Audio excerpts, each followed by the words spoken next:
मी आज काय फार बोलणार नाहीये जास्ती,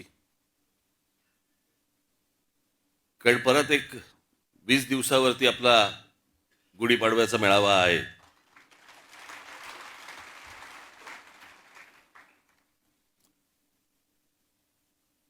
आता तिकडे जर समजा मी दांडपट्टाच फिरवणार असेल तर चाकूसुरे कशाला काढू आत्ता मी.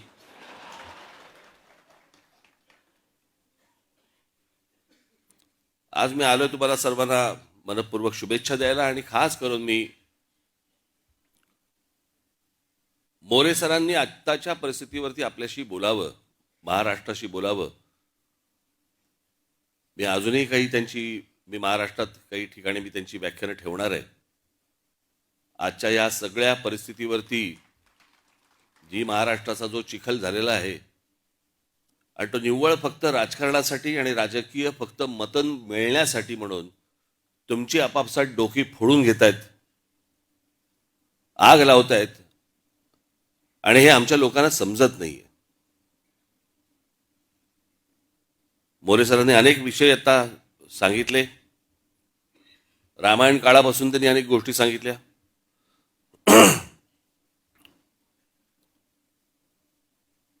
सर, एक छोटीशी गोष्ट सांगतो, काळ कसा बदलला.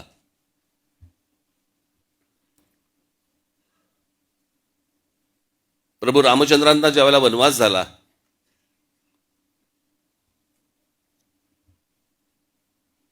चौदा वर्षाचा झाला, तिथून ते निघाले. बरोबर लक्ष्मण, सीतामाई सगळ्यांना घेऊन निघाले. मग दंडकारण्यात आले, नाशिकला आले. आपण मगाशी नाशिकचाही उल्लेख केलात की कोणीतरी हंटर बोलला होता ना, हंटर, तिला महाराष्ट्राची राजधानी करावी नाशिक. आजचं महाराष्ट्राचं राजकारण पाहता त्याला हंटरने फोडला असता.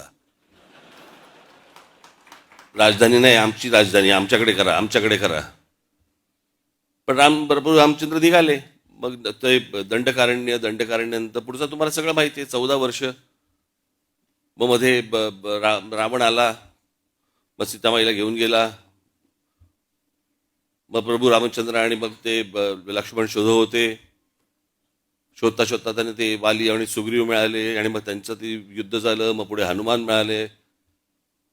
हनुमानाला घेऊन ते मग तिकडे गेले, आणि मग तिथे तो सेतू बांधला. सेतू बांधून ते लंकेत गेले. लंकेत गेल्यावर त्या कुंभकर्णाला मारलं. मग कुंभकर्णानंतर रावणाला मारलं. मग रावणाला मारल्यानंतर सीतामाईला घेऊन ते परत अयोध्येला 14 वर्षानंतर परत आले.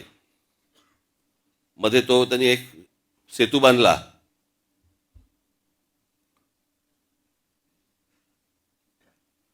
हे सगळं त्यांनी 14 वर्षात केलं. आणि बांद्रा वरळी सी लिंक हा आपण 14 वर्षात बांधला. कुठे अयोध्या, कुठे दंडकारण्य, कुठे गेले, तिथून लंकेत गेले, सेतू बितू बांधून गेले, तिथून परत आले. हे सगळं 14 वर्षात घडले. हे सगळे जे काही कामं सुरू आहेत, जेवढ्या काही गोष्टी सुरू आहेत ना, मी त्याचा सविस्तर बोलणार 30 तारखेला आपल्याशी.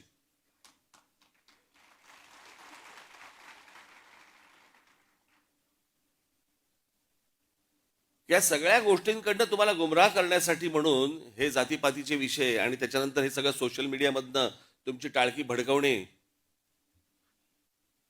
हे जाणून बुजून उद्योग सगळे सुरू आहेत.